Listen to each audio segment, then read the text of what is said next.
جیسا موقع اور جیسا محل ہو. ہمارے نبی صلی اللہ علیہ وسلم بھی صرف تبلیغ دین نہیں کرتے تھے. جب اکھاڑے میں لڑنے کی نوبت آئی نا تو ریکانا پہلوان کو وہ پرگنی دی نا جس کو پورا مکہ بہت بڑا بہادر مانتا تھا. جس گلی کوچے میں اس کی بکریاں جاتی تھی ڈر کے مارے لوگ اپنی بکری نہیں لے جاتے تھے. پہاڑ کی جس وادی میں اس کے جانور چرتے تھے مکہ کا کوئی سورما اپنی بکری وہاں لے نہیں جاتا ڈر کے مارے. ہمارے نبی اس کے وادی میں چلے گئے. سامنے سے آ رہا تھا وہ, یہاں کیسے آنا ہو گیا؟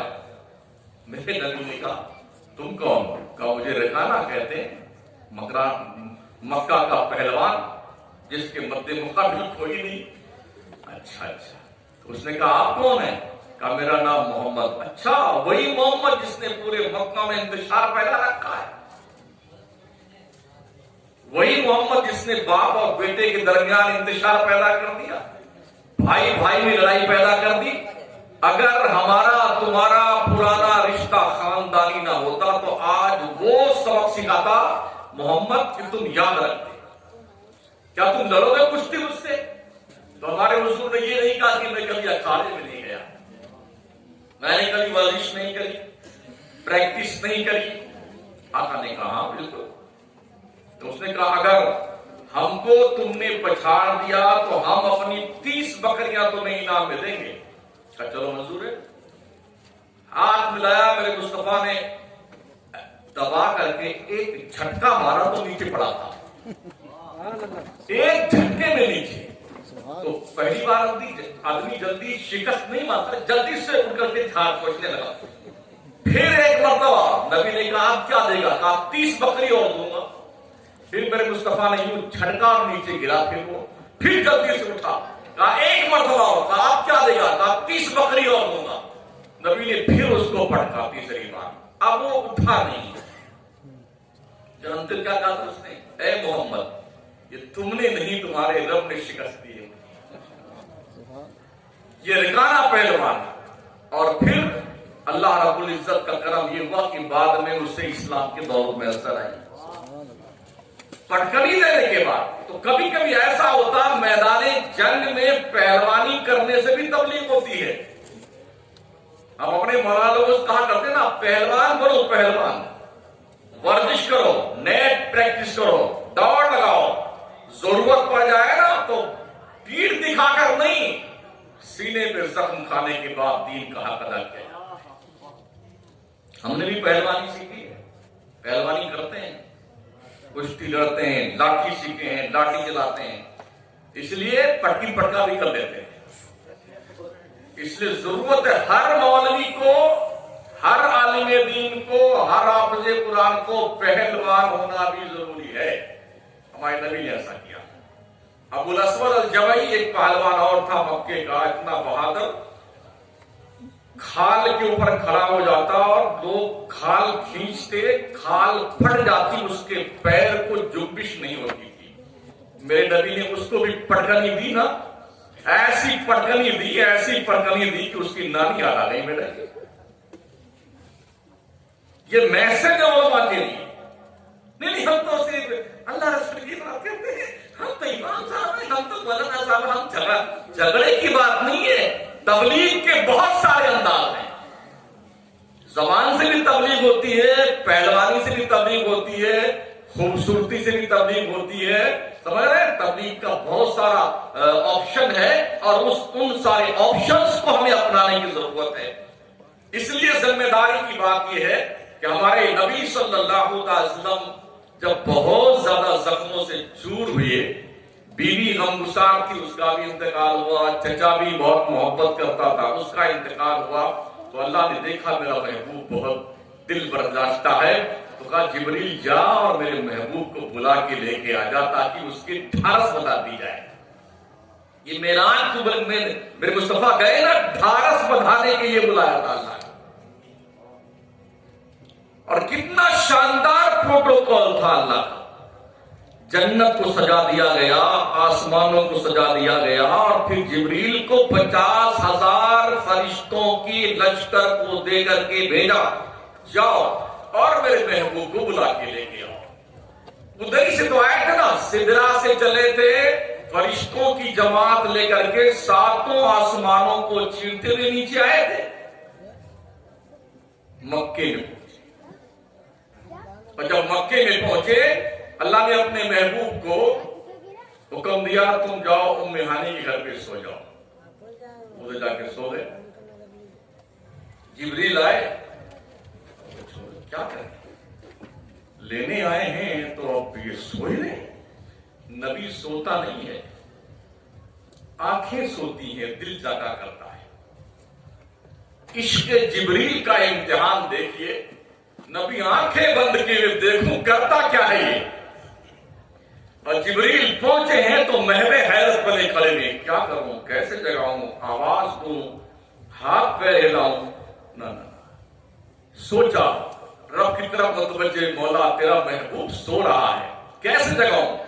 دولہا بنانے کی تیاری ہو رہی ہے، دولہا بنانے کی، اسپیشلی طور پر دولہا بنایا جانا ہے محبوب کو۔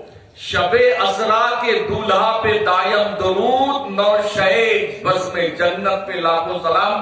اعلیٰ حضرت نے میرے نبی کو شب اسرا کا دولہا لکھا ہے۔ معراج کی رات کا دولہا محمد مصطفیٰ ہے۔ دولہا بنائے جانے والے ہیں مگر سو رہے ہیں، سو رہے ہیں۔ ہم نے دیکھا مکرانے میں جو دولہا جن کی شادیاں ہونی ہوتی ہے، 4-4-5 رات سے کبھی کھڑکی بنا رہا ہے، کبھی پالش کر رہا ہے، کبھی وہاں بھاگ رہا ہے، کبھی وہاں بھاگ رہا ہے۔ جو دولہا ہوتا ہے وہ سارا کام کر رہا ہے اپنی شادی کے لیے۔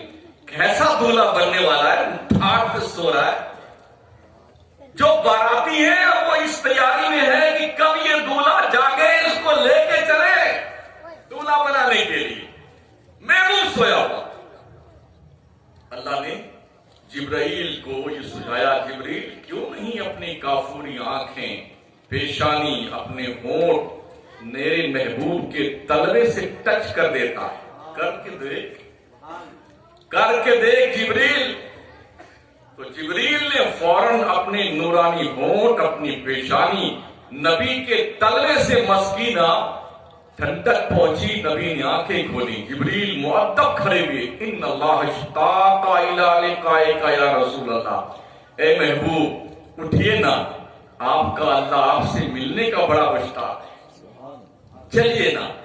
نبی اٹھائے گئے اور پھر سرکار دو عالم صلی اللہ تعالی علیہ وسلم کو کعبہ کے پاس لایا گیا، اور اس کعبہ کے پاس لا کر کے جنت سے 2 سراہی بھر کر کوثر و تسنیم کا پانی رب نے بھجوایا، معراج کے دولہا کو اس پانی سے غسل دیا جائے۔ نبی کو غسل دیا جا رہا تھا، سجایا جا رہا تھا، سنوارا جا رہا تھا، مذاق کا سرما لگایا جا رہا تھا، اور صرف سجایا ہی نہیں گیا، دل بھی چیرا گیا، بے ہوش بھی نہیں کیا گیا، دل چیر کر کے اس سے بھی کوثر و تسنیم سے دھویا گیا، اور مصطفیٰ جاگ رہے تھے۔ بیداری کی حالت میں یہ سارا کار کرم ہوا، اور پھر خوشبو لگا کر کے، نبی تو ویسے بھی مہکا کرتا ہے نا، بھینی خوشبو سے مہک جاتی ہیں گلیاں، واللہ کیسے پھولوں میں بسائے ہیں تمہارے گیسو۔ حضرت ابو ہریرہ فرماتے ہیں جب ہم مصطفیٰ علیہ السلام کو ڈھونڈنا چاہتے تھے نا، پوچھتے نہیں تھے کسی سے، گلی کو سونگھتے تھے، جس گلی میں مصطفیٰ کی خوشبو آتی تھی اسی خوشبو کو سونگھتے چلے جاتے تھے۔ جہاں پر خوشبو اینڈ ہوتی تھی ہم سمجھتے تھے نبی یہی کہیں بیٹھے ہوئے۔ یہ صحابہ کا مزاج تھا، ڈھونڈتے اس طرح سے تھے، خوشبو سونگھتے تھے، جس گلی سے آئے خوشبو اس میں نکل جاتے۔ لیکن آج معراج کی شب میں مصطفیٰ جان رحمت کو ایک الگ خوشبو لگائی گئی، جو ہمیشہ دولہا کو الگ الگ خوشبو لگائی جاتی ہے، معراج کے دولہا کو وہ خوشبو لگائی گئی۔ اور اس خوشبو کو لگانے بسانے کے بعد جبریل جو جنت سے براق لے کے آئے تھے، وہ بہت رو رہا تھا بیچارہ، ڈھونڈنے گئے نا جنت میں، کون سی سواری لے جاؤں، کون سی لے جاؤں۔ 70,000 براق سواریاں دیکھی جبریل نے، ہر سواری اس تیاری میں خوش تھی، آج اگر میرا سلیکشن ہو جاتا ہے تو مزہ آ جائے، اللہ کا محبوب مجھ پہ سوار ہو جائے۔ ایک اکیلا براق تھا جو کنارے